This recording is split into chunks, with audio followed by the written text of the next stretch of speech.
Semangat sore. Halo, Hoi, siang debat aja kerja Bang Juma ini. mau kusiksa lagi abang ini. Kerja.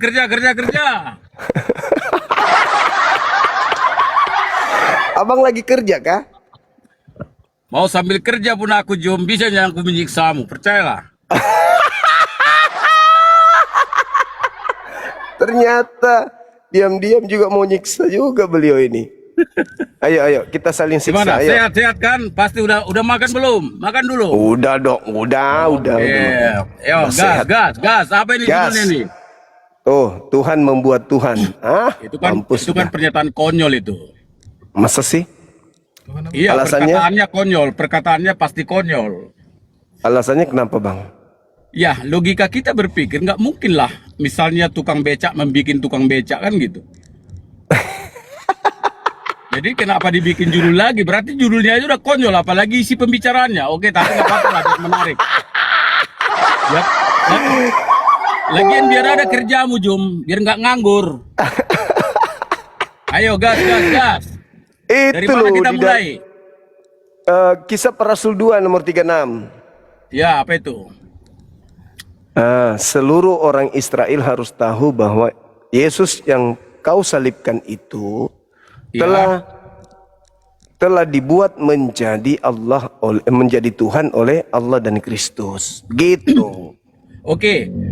Sebelum ku kasih penjelasan samamu, pencerahan, coba apakah Juma tahu ada apa di latar belakang pernyataan di 1 Korintus itu? Itu kan perkataan Petrus. Kira-kira menurut Juma, sepengetahuan Juma, di belakang pernyataan itu apa yang terjadi? Latar belakangnya apa?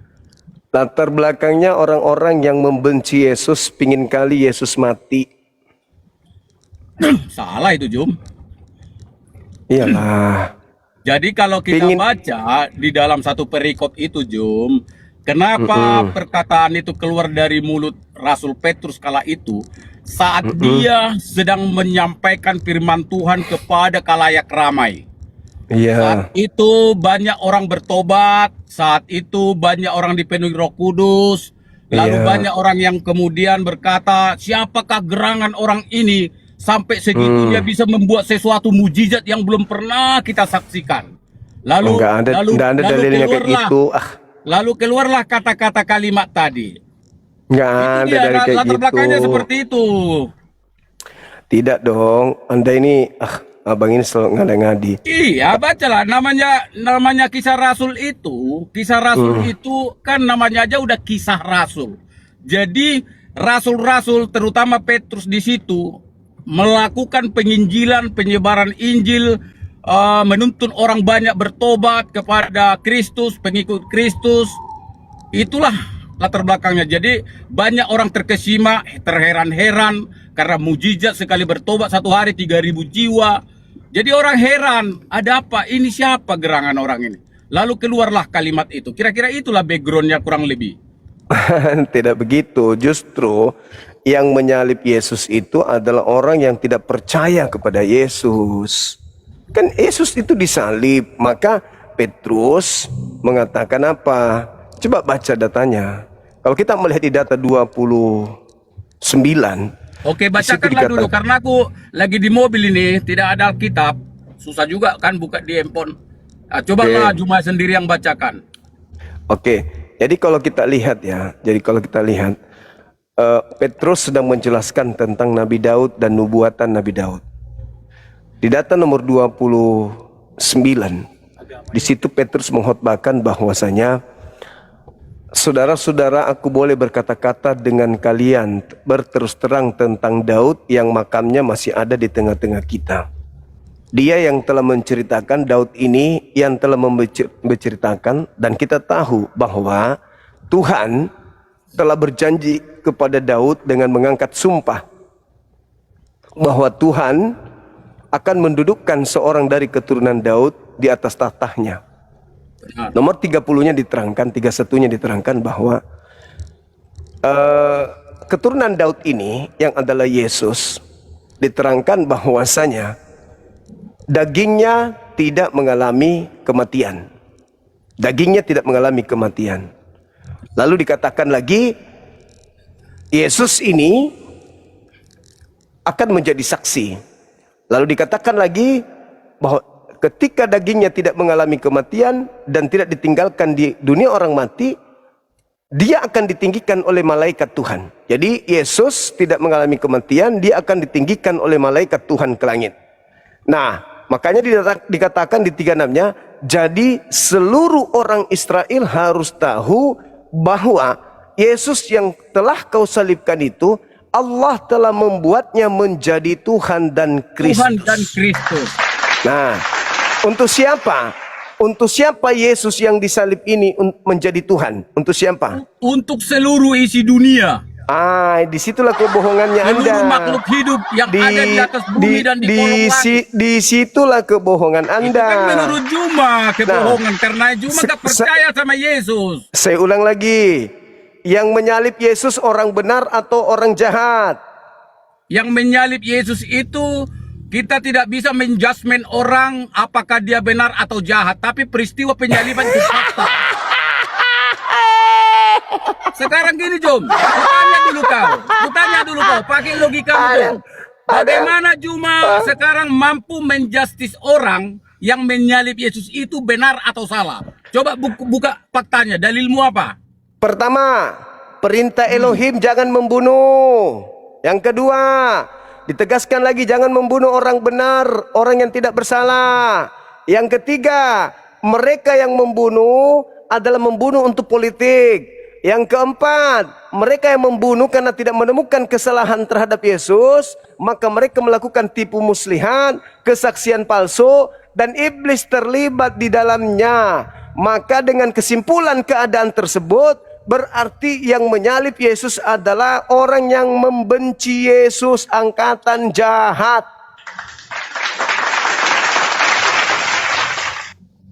Saya akan kembalikan prospek berpikirmu yang benar sesuai dengan konstruksi yang dibangun dalam kebenaran Alkitab.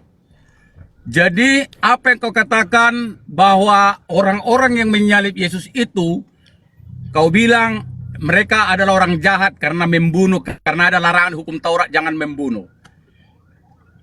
Sebenarnya itu topiknya udah beda, tapi oke, nggak masalah. Jadi soal orang itu membunuh atau tidak membunuh, lalu kemudian kau bilang itu dosa, berarti itu kan karena perbuatan membunuhnya, bukan soal penyaliban. Karena penyaliban itu sendiri sudah bukan hanya rencana manusia, tetapi memang anak manusia harus mati di kayu salib dan bangkit hari ketiga. Itu firman Tuhan Yesus sendiri. Yesus sendiri pernah mengatakan itu. Dengar dulu Jum, biar kita sehat dalam berdiskusi. Saat Yesus melakukan perjamuan kudus bersama dengan murid-muridnya, beberapa waktu sebelum penyaliban itu terjadi, dia sudah berkata bahwa anak manusia harus disalib dan dia harus bangkit pada hari ketiga. Udah sampaikan. Oke.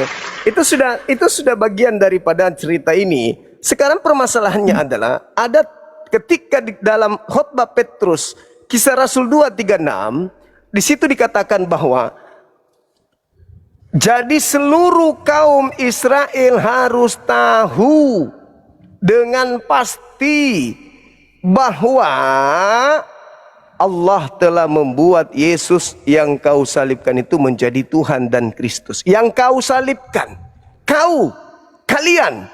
Kalau kalian orang benar, berarti Tuhan Elohim menjadikan Yesus sebagai Tuhan untuk orang benar. Tetapi kalau kau orang jahat, berarti Tuhan Elohim menjadikan kalian untuk menuhankan Yesus. Itu dalil. Tunggu sampai dulu. Maka saya butuh ketegasan dari saudara. Apakah yang menyalib Yesus orang yang percaya Yesus atau orang yang tidak percaya Yesus? Jawab. Di dalam proses penyaliban itu, kita tidak membuat satu stigma apakah yang menyalibkan itu orang benar atau orang jahat. Yang pastinya bahwa Yesus itu disalib adalah namanya Tuhan. Seperti kamu bilang tadi kan, maka Allah Bapa sudah membuat Yesus itu menjadi Tuhan. Untuk Kalau namanya bicara Tuhan, Jum, berarti kalau namanya Tuhan itu tidak ada berpihak bahwa Tuhan itu hanya untuk orang benar. Tuhan itu juga atau untuk orang yang jahat. Tidak. Tapi Anda Tuhan itu untuk seluruh. Baik Anda orang salah. benar, baik orang jahat, ya Tuhan Anda itu tetap salah. Tuhan. Anda salah, Anda salah. Itu cara Anda- cara apa namanya? Cara kebenarannya berpikir. Anda salah, Anda salah. Sekarang Ketika- gini, saya balik. Gini loh.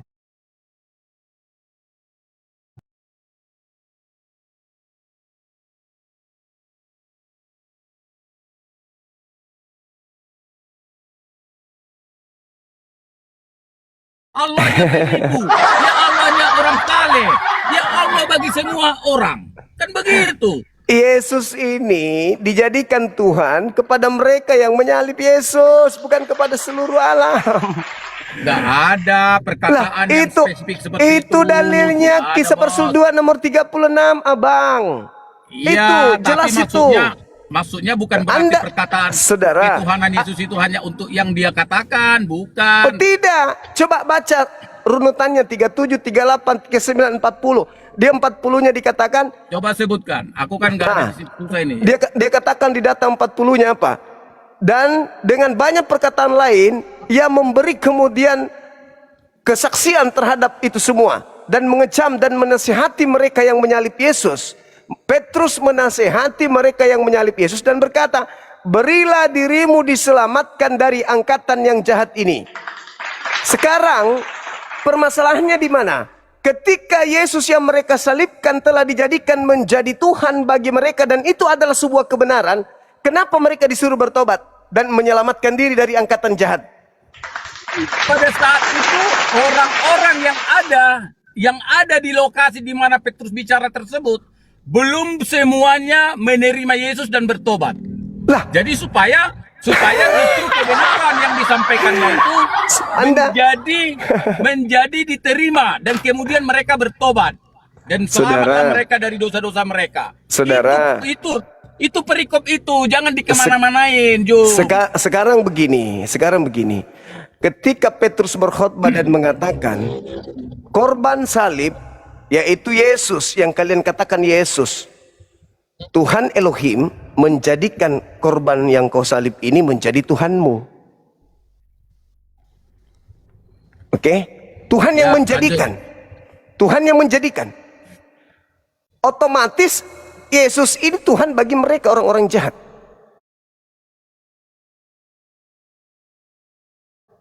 Mereka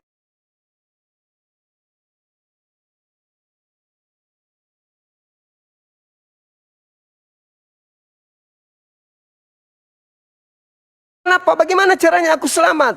Apa kata Petrus? Bertobatlah, berilah dirimu diselamatkan dari angkatan ini. Maksudnya, jika engkau bertobat dari dosa-dosamu membunuh Yesus, maka Yesus yang kau salib itu tidak akan menjadi Tuhanmu.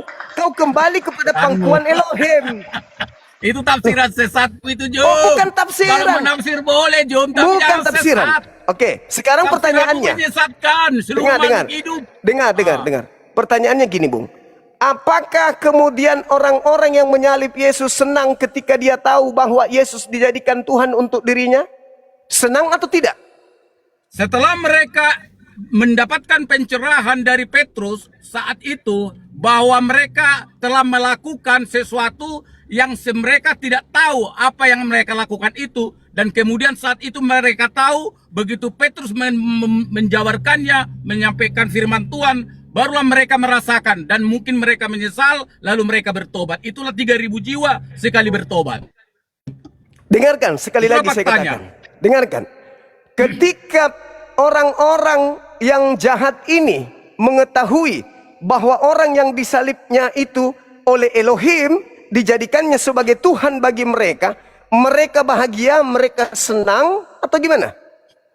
Pasti bahagia karena mereka Oke. mendapatkan kabar sukacita dari Petrus. Oke, mereka bahagia. Kita baca data selanjutnya. Apa yang terjadi terhadap diri mereka setelah tahu? Ketika mereka mendengar hal itu, hati mereka sangat tertusuk. Hati Ya, mereka tertusuk sangat itu karena sedih. mereka menyadari kesalahan mereka. Iya, Itu yang iya, saya kenapa maksud Anda tadi. berubah? Kenapa Anda berubah? Mereka melakukan hal yang tidak mereka Kenapa Anda ketahui. Kenapa Anda kemudian berubah? Kata Bukan, nusso di lain, situ itu artinya sudah lain menyakiti. pahamnya gitu. Bukan Dengar, berubah. dengar. Kata nusso dalam bahasa Yunani itu maknanya menyakiti hati, menyakiti pikiran mereka. Setelah Petrus mengatakan, yang kau bunuh itu Tuhan pencipta langit dan bumi, menjadikannya sebagai Tuhan untukmu. Maka apa yang terdengar? Setelah mendengarkan itu, hati mereka sangat sakit, sangat Saya kasih mengganggu analog- pikiran. saya- Tunggu, saya sangat kasih- mengganggu Aku pikiran paham, mereka. Aku paham maksudmu, Jum. Hah? Aku udah paham maksudmu. Kenapa? Jadi gini, Kenapa Jum. dia tersakiti? Kenapa dia tersakiti? Oke, baik. Kenapa? Tadi Saya akan katanya jawab. Anda mengatakan bahagia, tapi ternyata faktanya dia tersakiti, merasa terhina, merasa terbuang. Pernah nggak meneteskan air mata, bahkan nangis sejadi-jadinya oleh justru karena kebahagiaanmu. Pernah nggak merasakan Ini bahagia tapi bukan kita nangis? bahagia. Ini Pernah bukan nggak? bahagia. Ini beda. begini. Kalau yang begitu bahagia beda. Ini bukan bahagia. Kata nusso Jadi- itu artinya, sabar dulu. Kata nusso itu artinya menyakiti pikiran mereka dengan sangat tajam. Jadi itu gejala Mengganggu emosional, dengan ganas emosi. perkataan itu. Itu sangat Ketika- mengganggu. Duh. Waduh, Ketika apa ini? orang Jum merasakan Allahu bahwa Akbar. apa yang dilakukannya ternyata adalah sebuah kesalahan. Ketika orang sadar, kadang-kadang ketika orang mulai hatinya itu tersentuh setelah dia mengetahui bahwa apa yang dilakukannya ternyata adalah suatu kesalahan. Setelah itu dia di satu sisi begitu mendapat pencerahan, dia senang. Tapi di satu sisi karena udah perbuatannya udah terlanjur, dia menangis. Bung. Disitulah dia merasakan Bung. tadi itu.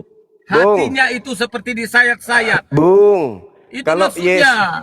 Bung, kalau Yesus itu Tuhan dan dijadikan Tuhan itu adalah sebuah kebenaran, kenapa dia harus merasa tersakiti?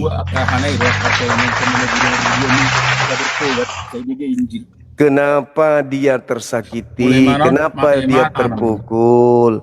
Kenapa dia merasa kemudian tersakiti, merasa terganggu dengan ganas perkataan itu? Harusnya dia memuji Tuhan. Oh syukur, alhamdulillah, haleluya. Kalau begitu, terima kasih ya Tuhan, Kau telah menjadikan Yesus sebagai Tuhan kami. Tapi faktanya, sabar dulu. Tapi faktanya dia merasa sakit dengan hinaan itu dia dihina. Baik, aku Itu udah paham dihina. sebenarnya dari tadi aku udah paham maksudmu, Jum. Jadi maksudku gini, itu yang tadi Juma maksudkan, harusnya mereka bahagia dengan mengucapkan alhamdulillah, puji Tuhan, haleluya. Itu berlaku bagi orang Kristen yang secara waktu dia udah dewasa. Jadi karena dia udah ada di fase yang memang sudah memahaminya dengan baik. Tapi ini mereka baru perjumpaan pertama kali soal kebenaran, di mana selama ini mereka justru merasa benar waktu mereka melakukan penangkapan, pembunuhan, penyaliban Yesus itu. Dengar dulu, waktu mereka melakukan penangkapan, penyaliban Yesus itu, selama ini mereka merasa benar pada posisi itu. Tapi setelah Petrus dengan kuasa Roh Kudus menyampaikan kebenaran itu, bahwa siapa Yesus yang sebenarnya dan bagaimana Yesus itu lahir ke dunia dan bagaimana dia kemudian setelah disalib dan mati dan bangkit pada hari ketiga. Nah sekarang lihatlah, dia sudah bangkit. Dia ternyata tidak dapat ditelan oleh kematian karena nyatanya dia bangkit dan sekarang dia sudah ada di antara kita. Dia udah naik ke surga, dia udah kembali kepada Bapa di surga. Nah saat itulah dia mengejawantahkannya hal tersebut secara penuh kuasa, dan orang-orang yang menyalibkan itu kemudian mulai ada pikiran terbuka, tercerahkan oleh mereka, lalu terjadilah dalam mental dan psikologis mereka antara bertentangan dengan merasa bersalah yang sangat berat. Di satu sisi mereka bersyukur karena udah dicerahkan dengan oleh Rasul Petrus. Itu yang terjadi. Jadi kita harus bisa masuk kepada konteks di sana pada saat itu. Ketika itu terjadi, jadi antara batin mereka sendiri itu bergejolak. Karena mereka udah merasa berdosa, menodai tangannya dengan darah orang yang tidak bersalah. Dan ternyata rupanya orang ini bukan sembarang orang setelah diketahui dari Petrus. Itu yang terjadi, Jum. Jadi itu posisinya, situasinya dramatis. Jadi tidak sama normatif seperti yang kita bayangkan. Jadi jangan salah memahami. Tapi kalau Juma mengatakan, aku tetap tidak percaya Yesus sebagai Tuhan, ya up to you, itu hakmu. Tapi jangan dipelintir, jangan disesatkan seluruh makhluk hidup, nggak boleh itu. Oke, baik. Kita uji siapa maka yang itu menyesatkan. bertobatlah kau, Jum. Tunggu. Bertobatlah Kita kau, buktikan. Jum, dibaptislah kau. Aku pun siap membaptismu, Jum. Betul. Dalam nama Kita Yesus, uji. semoga kau menjadi pengikut Kristus yang luar biasa. Oh, Lanjut. Tuhan lantikan tidak mungkin. Tuhan dilantik untuk orang-orang jahat tidak mungkin saya terima. Sorry, itu untuk Anda aja. Ya udah, Jadi terserahlah untuk kami, untuk aku aja boleh ya. Tapi suatu saat jangan silakan. menyesal kau, Jum. Silakan. Yesus itu Tuhan yang dilantik untuk orang-orang jahat memang. Terserahlah mau dibilang, mau dilatih, mau Itu deklarasi, mau apa lagi dalilnya. Dalilnya begitu. Mau kayak mana? Yesus Tuhan untuk orang-orang jahat. Orang-orang jahat ini tidak mau menjadi korban sendiri. Makanya dia ke seluruh dunia mengajak orang lain juga sama seperti mereka. Pertanyaannya gini, Bung. Yang menyalib Yesus itu ahli Taurat, betul? Betul? Yang menyalib Yesus ahli Taurat, hanya betul? ahli Taurat. Karena di dalam, kalau Juma serius dan terbuka dengan objektif, siapa-siapa pihak yang terlibat di dalam proses mulai penangkapan, penyesalan, Saya ulang lagi. penjadiban, itu Saya ulang melibatkan lagi. banyak pihak, bukan Yang- cuma ahli Taurat itu mungkin yang banyak menginginkan. orang-orang yang senang, ikut turut senang. Yang Tapi pelakunya menginginkan. bukan ahli Taurat. Jangan bicara sendiri, Bang. Anda kan belum gila total, Ya, aku masih ada menjelaskan warsa sendiri. supaya Juma Saya nggak perlu mengatakan penjelasan seperti itu, jangan salah. penyembah Tuhan lantikan, nggak perlu. Yang menyalib Yesus adalah ahli Taurat, orang Farisi, mahkamah agama yang memerintahkan eksekutornya Romawi. Pertanyaan saya, apakah ahli Taurat, Harusnya dari situ. orang Farisi sudah memiliki Tuhan sebelumnya? Kesabas. Makanya live aja. Jadi gini, kalau itu pertanyaan Juma, secara konseptual di dalam pemikiran bangsa Yahudi sebelum Kristus ada lahir ke dunia, tentu mereka memiliki Tuhan yang bernama Allah, Yahweh atau Elohim. Itu sudah pasti. Oke. Itu sudah pasti. Dalam Iya, sejarah sudah pasti. memang begitu. Jangan bicara sendiri. Dengar, ketika Anda sudah mengetahui bahwa mereka sudah punya Tuhan, lalu oleh karena kejahatannya, Tuhan mengatakan, karena kau jahat, maka orang yang kau salibkan itu, aku jadikan untukmu sebagai Tuhanmu. Sekarang, sabar dulu. Sekarang, ketika mereka menuhankan mantan mayat ini, dikarenakan kejahatannya, itu kemenangan bagi dia atau itu adalah kehancuran bagi mereka? Kemenangan lah kalau dari konsep dosa. Terus kenapa mereka merasa bersedih dan minta bagaimana saya harus Tadi apa udah ini? saya jawab, kenapa Tunggu diulang-ulang? dulu. Nah, Anda kadang-kadang memplesetkan kita isi bodoh bebas. kali. Sabar. Tadi orang yang ulas loh, kamu diamnya tadi Saudara, mendengarnya. Kupikir udah Anda tobat. mengulasnya. Ngapain diulang-ulangi Anda mengulasnya sebagai orang kafir, orang Kristen. Anda tidak merasakan apa yang dirasakan Itu mereka. urusanmu lah, mau kami yang kafir, mau kau yang kafir. Kamu tidak merasakan apa yang dirasakan oleh mereka. Kau seenak perutmu karena kau kafir. Kau menganggap dirimu itu di situ. Sedangkan mereka merasa sakit. Mereka merasa terhancurkan dengan dijadikannya mantan mayat ini sebagai Tuhan bagi mereka. Sudahlah dia adalah kemudian melakukan kejahatan. Anak orang yang mereka tolak disuruh sakit. Jadi Yesus itu hanya dijadikan Tuhan oleh orang-orang jahat. Itu hukuman bagi orang jahat. Hukuman dari Tuhan untuk orang jahat menuhankan mantan mayat. Orang Yahudi sampai hari ini tidak menuhankan mantan mayat tersebut. Hanya orang-orang jahat dan pengikut-pengikutnya yang menyembah mantan mayat tersebut.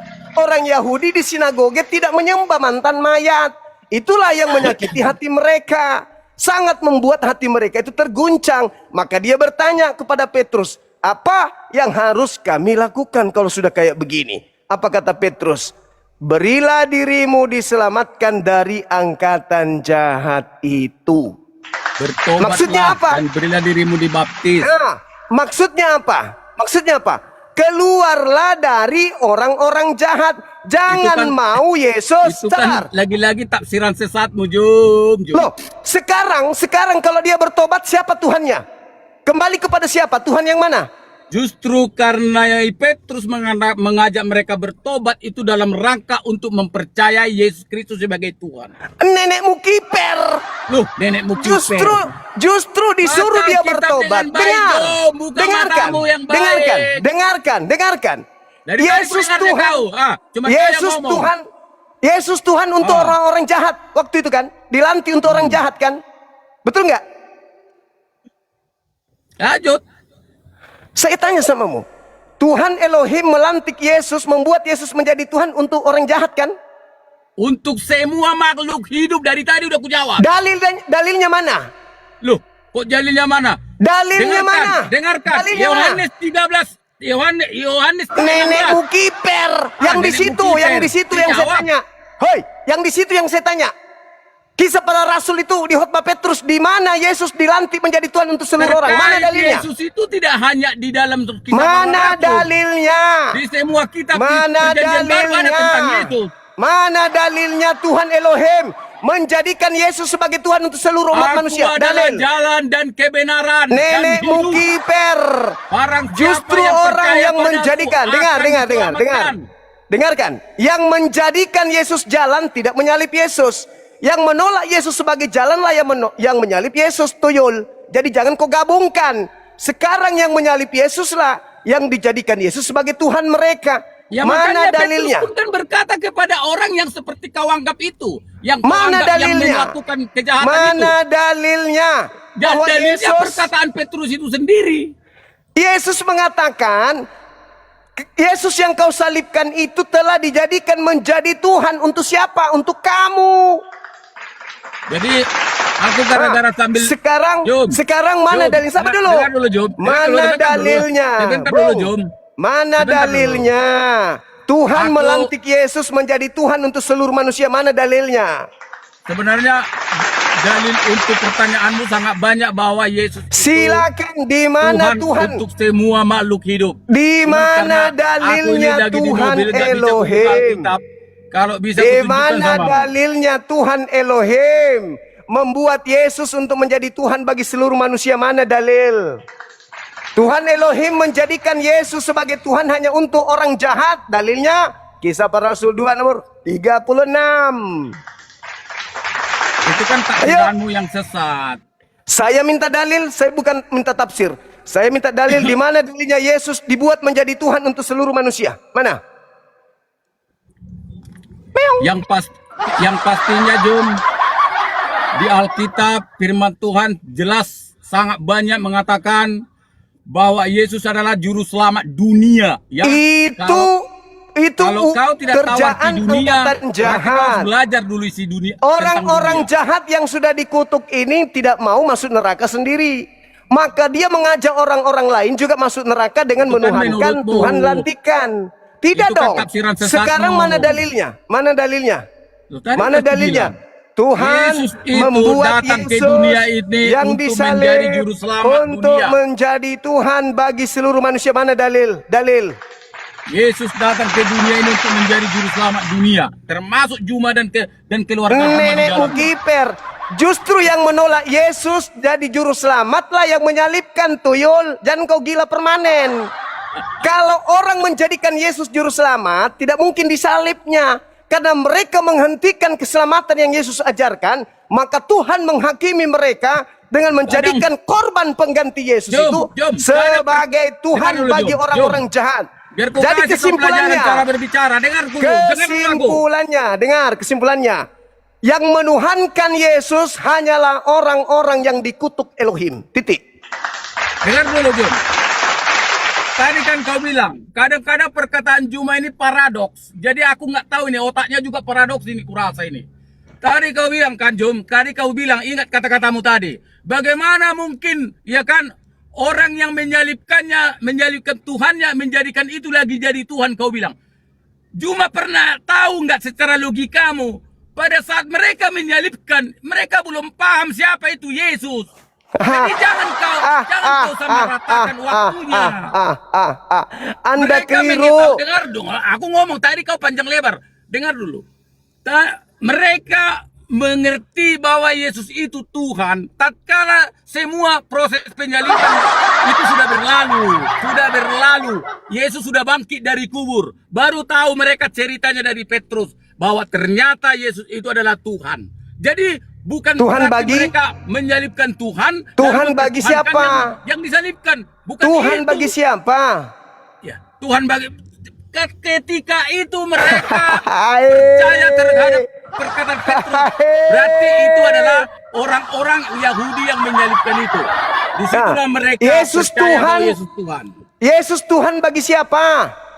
Bagi seluruh isi dunia. Dalilnya mana? Akulah jalan keselamatan dan kebenaran. Loh, dikasih dalilnya. Ilmu. Oke lah, Mana Jom. dalilnya? Jom. Oke lah dulu ya, Mana? Ces. Oke lah dulu. Udah mau turun aku. Oke. Ini di depan Thank aku you. udah mau turun. Udah depan Oke, thank kantor. you. Ya, Oke, semoga kau Bang, sehat-sehat dan segera dijamah Tuhan ya. Ya, damai Yesus Kristus bagimu. Siapa yang mau menyembah makhluk yang jadikan kutuk, Bang? Gak ada, Bang. Sorry, Bang. Tuhan Oke lah, kami Jom. sudah Oke lah, Jom. cukup. Tuhan memberkatimu, Jom. Makasih ya. Ya, amin. Ya, Tuhan makasih. memberkatimu.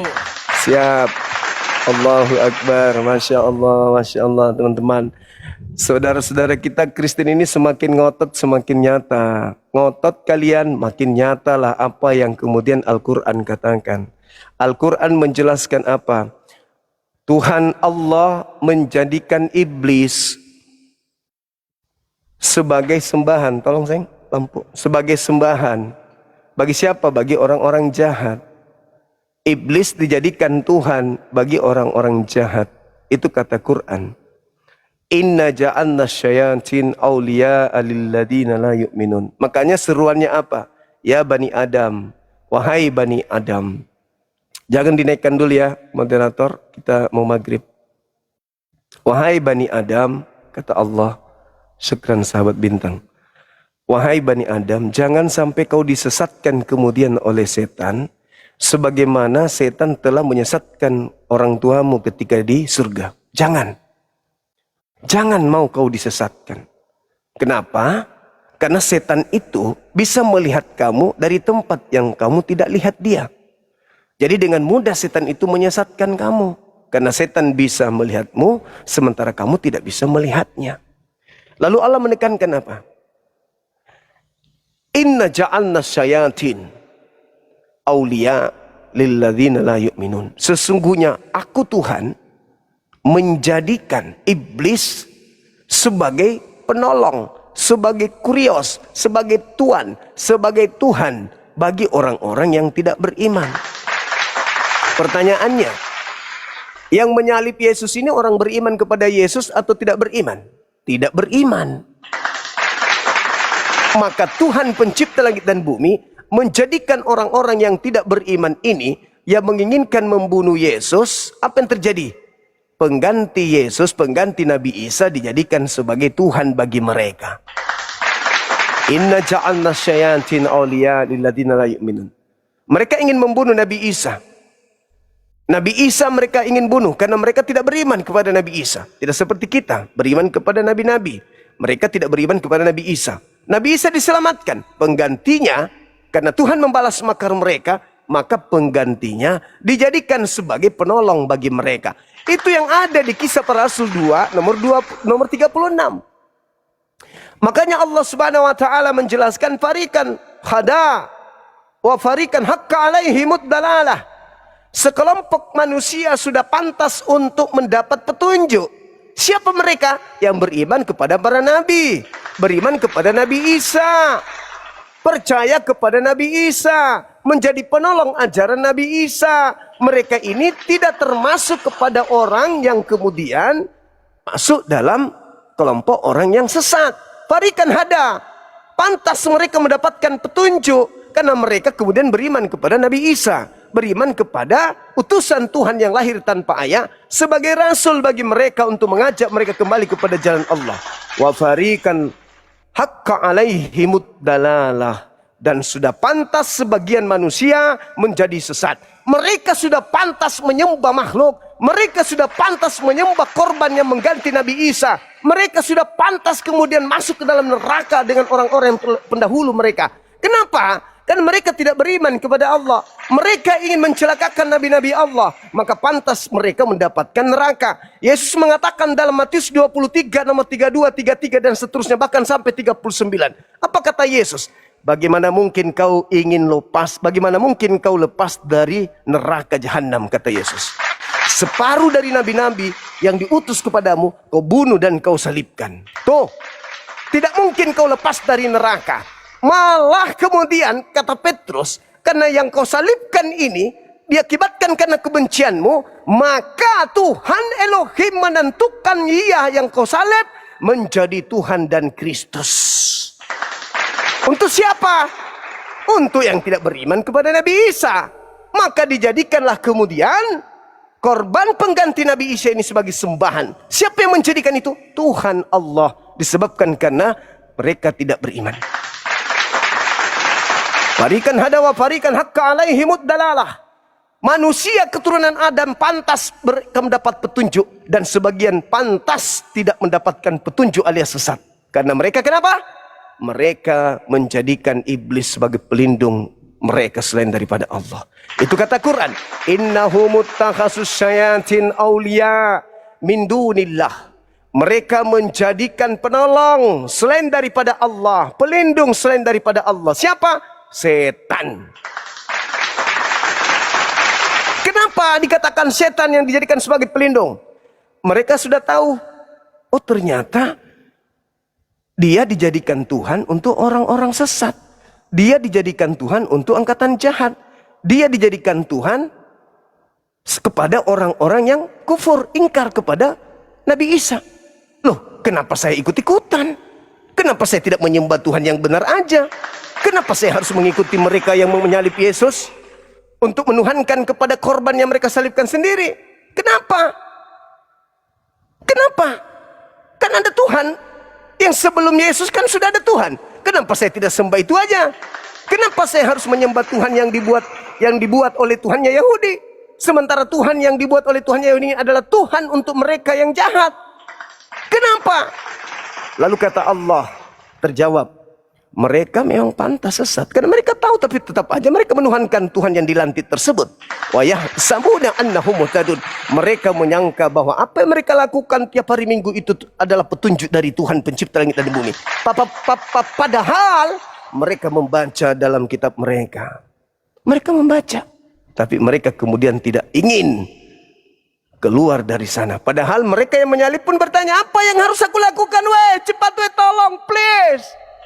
Kenapa aku harus dikituin sama Tuhan? Please. Berilah dirimu bertobat dan selamatkanlah dirimu dari angkatan jahat ini.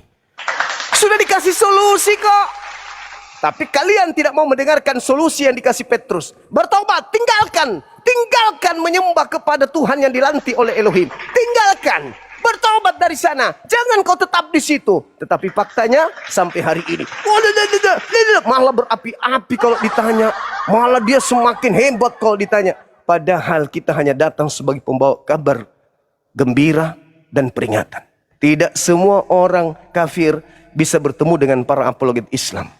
Tidak semua zaman orang-orang kafir hidup bersama dengan zamannya para apologet Islam. Berbahagialah kalian, gembiralah kalian dengan hadirnya kami. Tapi kalau kitab kalian itu pada jalan yang sesat, fi nari jahannam khalidina fiha abada. Maka berlakulah apa yang dikatakan oleh Al-Quran. Ulaika kal an'am balhum adallu. Mereka seperti binatang ternak, malah lebih rendah dari hewan. Kenapa? Mereka punya hati, mereka punya mata, mereka punya telinga. Tapi mereka tidak mendengar. Mereka tidak menggunakan untuk melihat ayat-ayat Allah. Ayat Allah sudah mengatakan farikan hadawa farikan hakka alaihimud dalalah. Sebagian manusia sudah pantas mendapatkan petunjuk mu'allaf. Dan sebagian lagi sudah pantas sesat. Memperjuangkan, mempertahankan, menyembah kepada Tuhan yang dilantik Tuhannya Yahudi. Innahum ittakhadzus syayatin auliya. Mereka menjadikan iblis sebagai pelindung, sebagai pemimpin, sebagai penolong min dunillah, selain daripada Allah. Wa yahsabuna annahum muhtadun.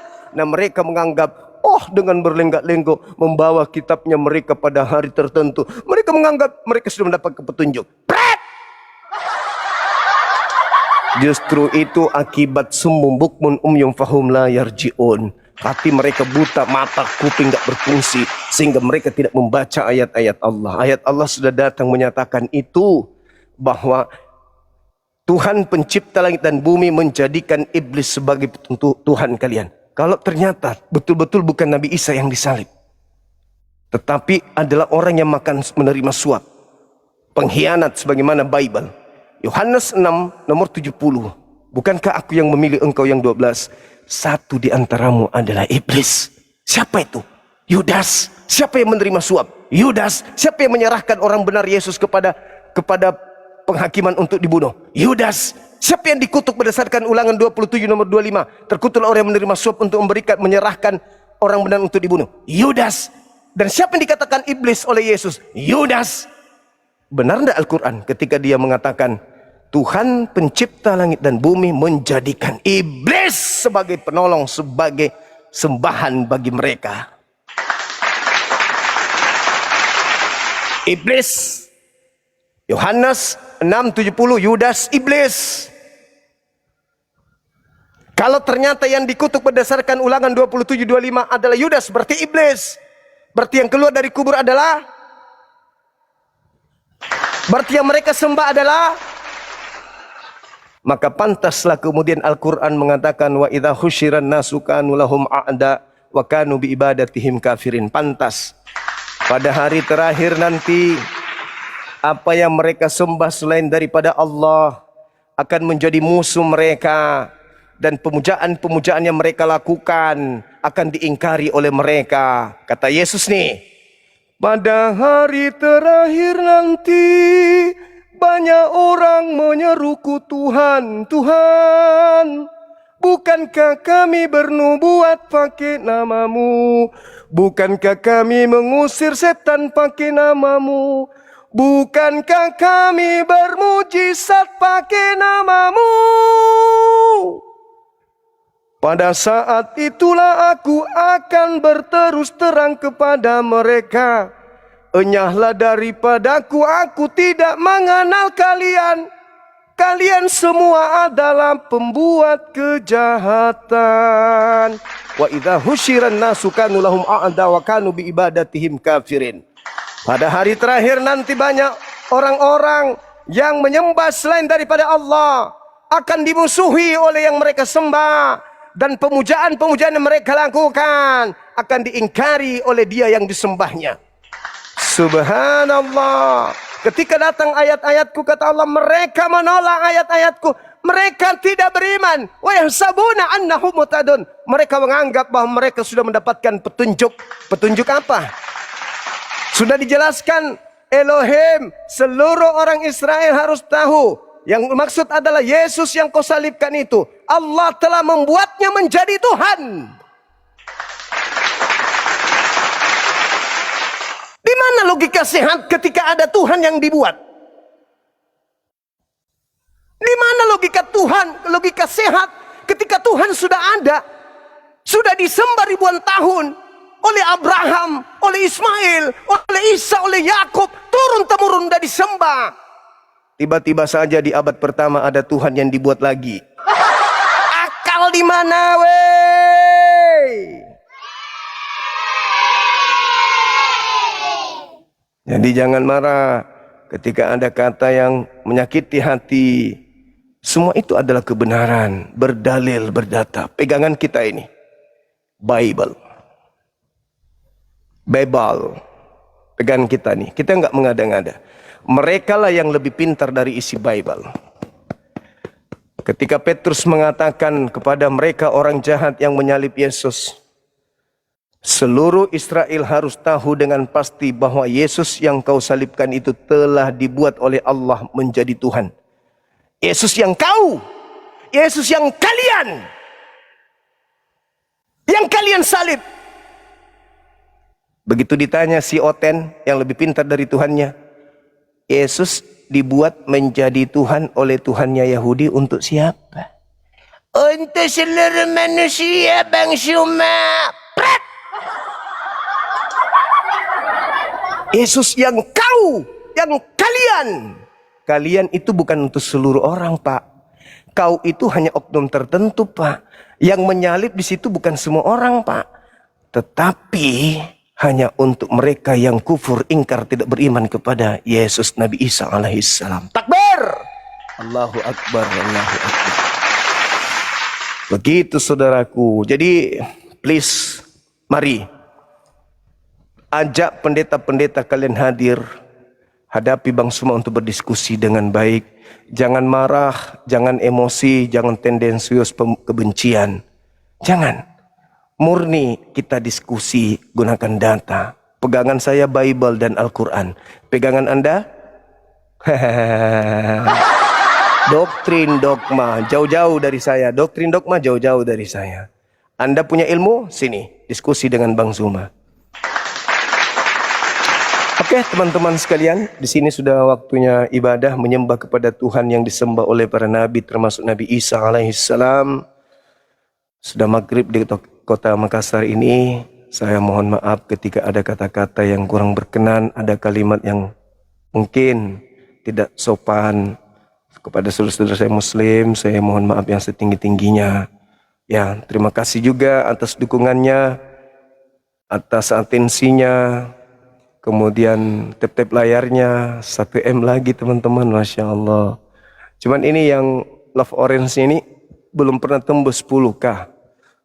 Mana tahu bisa nanti 10K teman-teman. Ternyata itu mempengaruhi logaritma tampilan komal kita, akun kita ini di seluruh pertiktokan dunia. Jadi kalau dia semakin tinggi, maka dia semakin sering. Kalau di scroll itu semakin besar peluang untuk masuk ke HP orang-orang. Sehingga ketika scroll, apa ini kok heboh masuk, apa ini kok heboh masuk. Sehingga komal kita ini penuh dengan orang-orang yang ingin belajar tentang perbandingan agama. Jadi mari jangan malas untuk tap-tap layar, untuk posting ulang, untuk Love Orange-nya jangan malas. Supaya banyak orang yang tercerahkan. Kan enak juga tuh kalau misalnya antri orang Kristen naik, kan enak. Banyak kita memberikan ilmu, banyak kita memberikan edukasi, banyak pula amalan pahala kita. Jadi jangan sungkan di tap-tap layar semuanya, jangan sambil nyimak. Jangan kayak tadi. Cobalah teman-teman, ada beberapa orang yang naik Muslim.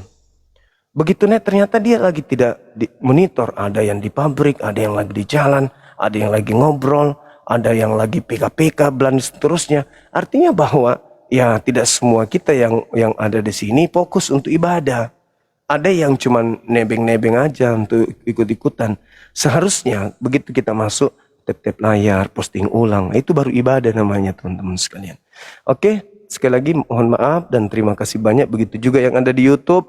Mohon maaf semuanya kalau ada kata-kata saya yang kurang berkenan. Terima kasih atas apa yang kalian berikan kepada kita. Ya, pada prinsipnya semua kita kembalikan kepada Allah. Hanya Allah yang kemudian bisa membalas kebaikan teman-teman. Dan kepada saudara kami non-muslim, kalau ada kata-kata saya yang kurang berkenan, yang benar, yang saya sampaikan menyakiti hati kalian, saya minta maaf. Tadi saya sudah mengatakan, kami orang beriman itu di Islam diperintahkan untuk melawan kebatilan.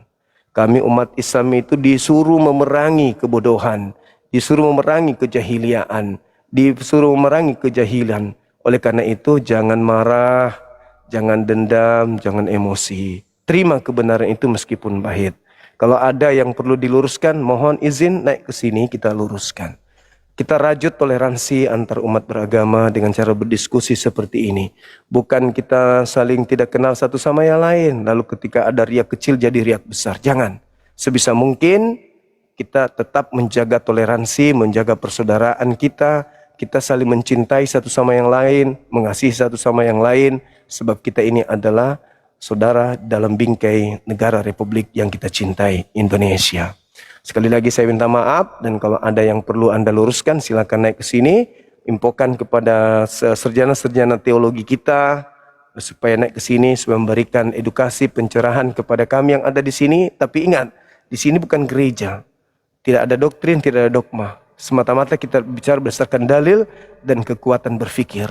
Saya kira begitu dari saya teman-teman sekalian. Terima kasih banyak. Kita tutup subhanakallahumma bihamdi asyhadu an la ilaha illa anta astaghfiruka wa atubu ilaih. Salam tauhid, salam satu Tuhan. Jayalah Islam kita, jayalah Indonesia kita. Assalamualaikum warahmatullahi wabarakatuh. Takbir.